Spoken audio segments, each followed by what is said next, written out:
ফিলিস্তিনের পক্ষ নেওয়ায় এক মুসলিম শিক্ষার্থীর বিশ্ববিদ্যালয় সেরা ছাত্রীর সমাবর্তন বক্তৃতা বাতিল করেছে ইউনিভার্সিটি অব সাউদার্ন ক্যালিফোর্নিয়া কর্তৃপক্ষ।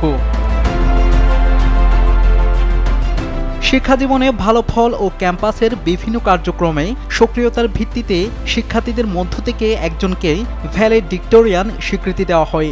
নিয়ম অনুযায়ী শিক্ষার্থীদের পক্ষ থেকে এবছর আসনা তাবাসসুম ইউএসসির ভ্যালেডিক্টোরিয়ান নির্বাচিত হয়েছিলেন, কিন্তু নিরাপত্তা ঝুঁকির কারণ দেখিয়ে ইউনিভার্সিটি অব সাউদার্ন ক্যালিফোর্নিয়া তার সমাবর্তন বক্তৃতা বাতিল করেছে।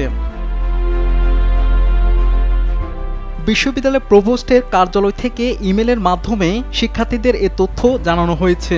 সমাবর্তন অনুষ্ঠানে তাবাসসুম বক্তৃতা দিলে ক্যাম্পাসের নিরাপত্তা বিঘ্নিত হতে পারে বিশ্ববিদ্যালয় কর্তৃপক্ষ এমন কারণ দেখিয়ে তার অংশটি বাতিল করেছে।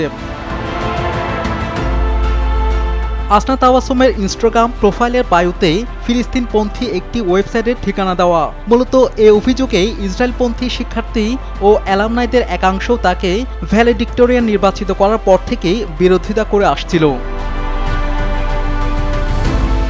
বিশ্ববিদ্যালয় বিবৃতি প্রকাশের পর আসনা তাবাসসুম নিজের মতামত জানিয়েছেন। এক বিবৃতিতে তাবাসসুম বলেন, ভ্যালেডিক্টোরিয়ান নির্বাচিত হয়ে সম্মানিত বোধ করছি। এটা তার পরিবার, বন্ধু, শিক্ষক ও সহপাঠীর জন্য উদযাপনের সময় হওয়ার কথা ছিল। অথচ মানবাধিকারের প্রশ্নে তার আপোষহীন অবস্থানের কারণে মুসলিম বিরোধী ফিলিস্তিন বিরোধীরা তার বিরুদ্ধে ঘৃণা ছড়াচ্ছে।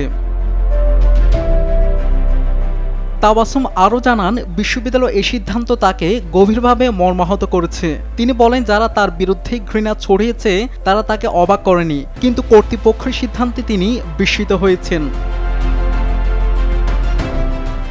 ভারতীয় মার্কিন এ তরুণী বায়োমেডিক্যাল প্রকৌশলে পড়লেও মাইনর করেছেন গণহত্যা প্রতিরোধ বিষয়ে। এদিকে এনবিসির খবরে বলা হয়েছে, বিশ্ববিদ্যালয় কর্তৃপক্ষের এমন সিদ্ধান্তের তীব্র নিন্দা জানিয়েছে যুক্তরাষ্ট্রের নেতৃত্বস্থানীয় অনেক মুসলিম সংগঠন। শাহাদাত শাওন, RTV।